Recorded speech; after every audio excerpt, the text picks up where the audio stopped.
क्या आप जानते हो कि प्लास्टिक क्या होता है? यह कैसे बनता है और कितने प्रकार का है? तो चलिए आज हम पता करते हैं प्लास्टिक के बारे में। Plastic is also a polymer like the synthetic fibre. संश्लेषित रेशों की तरह प्लास्टिक भी एक बहुलक होता है। All plastic do not have the same type of arrangement of units. सभी प्लास्टिकों में इकाइयों की व्यवस्था एक ही प्रकार की नहीं होती है। इन सम इट इज लीनियर। कुछ में तो यह रेखीय होती है, लीनियर होती है। Whereas in other it is cross linked. और कुछ में यह क्रॉसबद्ध होती है, जिसे तिर्यकबद्ध भी कहा जाता है।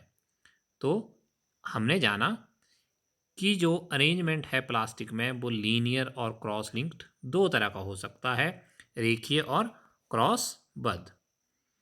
तो एक पिक्चर के माध्यम से हम समझते हैं कि लीनियर कैसा होगा। देखिए ये वाला चित्र जो है, यहाँ पे लीनियर है, लेकिन यहाँ पे हर तरफ से ये जुड़ा हुआ है क्रॉस में। तो ये प्लास्टिक की रेखीय और क्रॉसबद्ध व्यवस्थाएं हैं। The fact is that plastic is easily mouldable. अब देखिए हम प्लास्टिक का बहुत ज़्यादा इस्तेमाल करते हैं। क्यों करते हैं? प्लास्टिक की कुछ ऐसी क्वालिटीज़ हैं, जैसे कि वो मोल्डेबल है, आसानी से किसी भी सांचे में ढाला जा सकता है। Plastic can be recycled, reused, coloured, melted, rolled into sheets और मेड इनटू वायर्स। प्लास्टिक का जो है वो पुनः चक्रण किया जा सकता है, पुनः प्रयुक्त किया जा सकता है। इसे कई रंगों में रंगा जा सकता है, इसे आसानी से पिघलाया जा सकता है और इसे चादरों में अथवा तारों में भी बदला जा सकता है। अगर आप ये डायग्राम देखेंगे तो इसमें बहुत सारी ऐसी अलग अलग आइटम्स दिखाई जा रही है जो प्लास्टिक की ही बनी होती हैं। कुर्सी, गमले, बाल्टी या बच्चों के खिलौने। Polythene is an example of plastic. Polythene भी प्लास्टिक का ही एक उदाहरण है। It is use for making commonly used polythene bag. और पॉलीथीन का सामान्यतः पॉलीथीन थैलियां बनाने के लिए उपयोग किया जाता है। तो चलिए अब जानते हैं कि प्लास्टिक कितने प्रकार के हैं। Type of plastics. प्लास्टिक मुख्यतः दो प्रकार के होते हैं। उनमें सबसे पहला प्लास्टिक है thermoplastic. Plastic which get deformed easily on heating. वो प्लास्टिक जो गर्म करने पर आसानी से मुड़ जाए, अर्थात विकृत हो जाए। And can be bent easily, और सरलता से मुड़ जाए, आर नोन एज थर्मोप्लास्टिक। उसे हम थर्मोप्लास्टिक कहते हैं। तो हमने जाना कि वो प्लास्टिक जो आसानी से गर्म होके विकृत हो जाता है या मुड़ जाता है, वो थर्मोप्लास्टिक है। Polythene and PVC are some of the example of thermoplastic. तो पॉलीथीन और पीवीसी, पॉलीविनाइल क्लोराइड, थर्मोप्लास्टिक के उदाहरण हैं। These are use for manufacturing toys, combs and various type of container.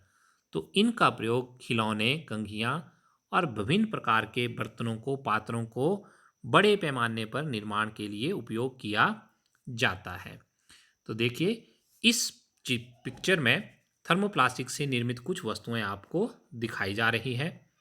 अब दूसरा टाइप जो है प्लास्टिक का, वो है thermosetting plastic. Plastic which can moulded once can not be softened by heating. These are called thermosetting plastic. ऐसे plastic जिन्हें एक बार सांचे में ढाल दिया जाए, फिर इन्हें गर्म करके दोबारा नहीं नरम किया जा सकता है, इन्हें हम थर्मोसेटिंग प्लास्टिक कहते हैं। और इसके एग्जाम्पल हैं बेकेलाइट और मेलेमाइन।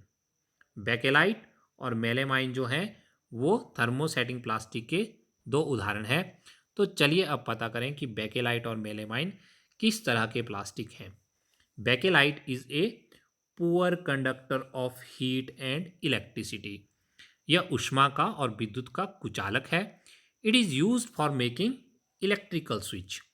तो विद्युत का कुचालक होने के कारण यह बिजली के स्विच और हीट का पुअर कंडक्टर होने के कारण, ऊष्मा का भी कुचालक होने के कारण विभिन्न बर्तनों के हत्थों में बनाने का इसका प्रयोग किया जाता है। अब थर्मोसेटिंग प्लास्टिक का दूसरा एग्जाम्पल था मेलामाइन। तो चलिए अब पता करें मेलामाइन क्या है।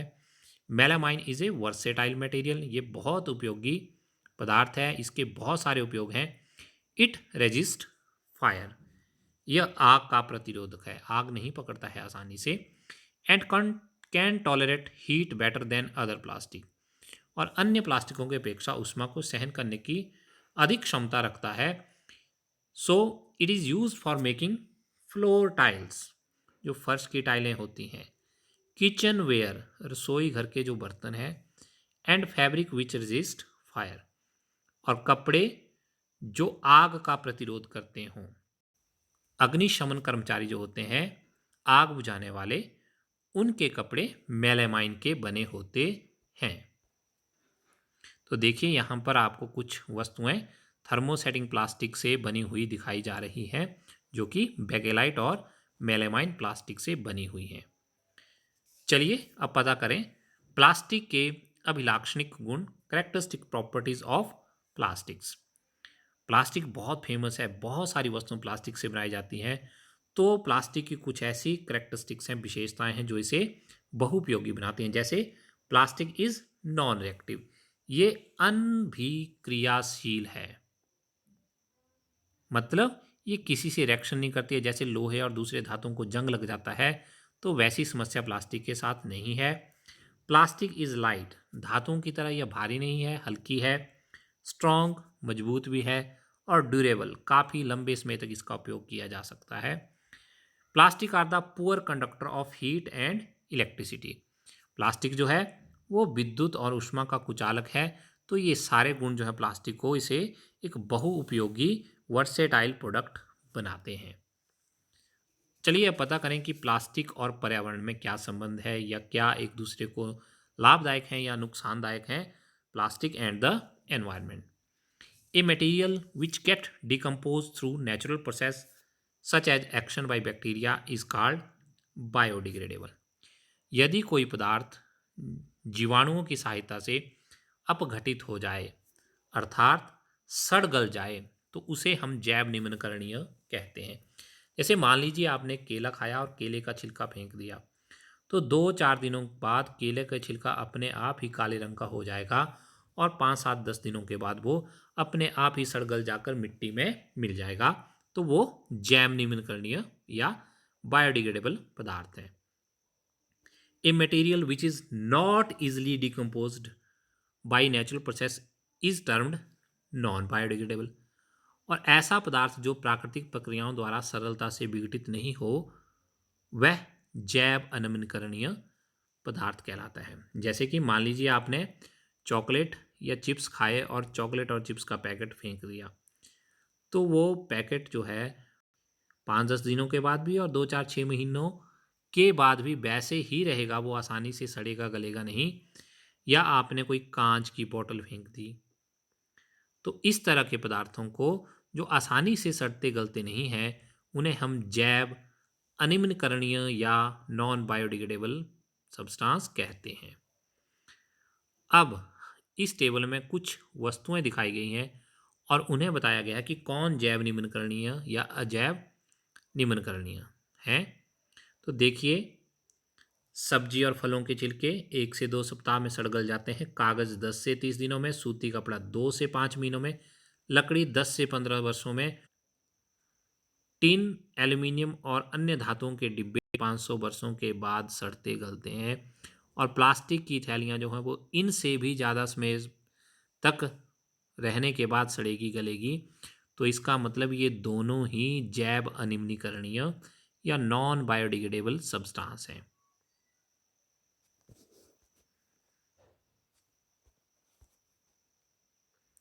Since plastic takes several years to decompose, it is not environment friendly।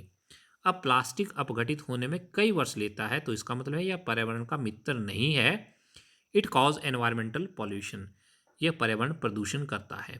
Beside the burning process in synthetic material is quite slow, इसके अतिरिक्त यदि इन पदार्थों को जलाया जाए तो ये जलने में लंबा समय लेते हैं and does not get completely burned easily, और पूर्ण रूप से जलते भी नहीं हैं।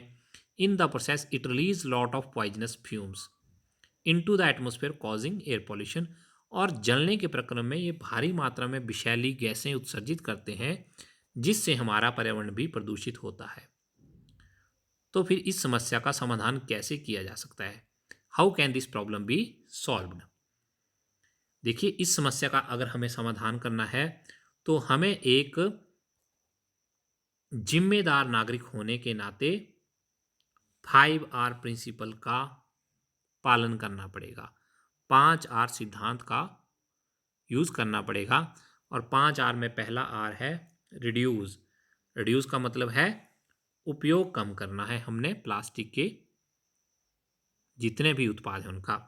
इसके उपरांत दूसरा आर है रीयूज, हमें प्लास्टिक से बनी वस्तुओं का बार बार उपयोग करना है, पुनः उपयोग करना है।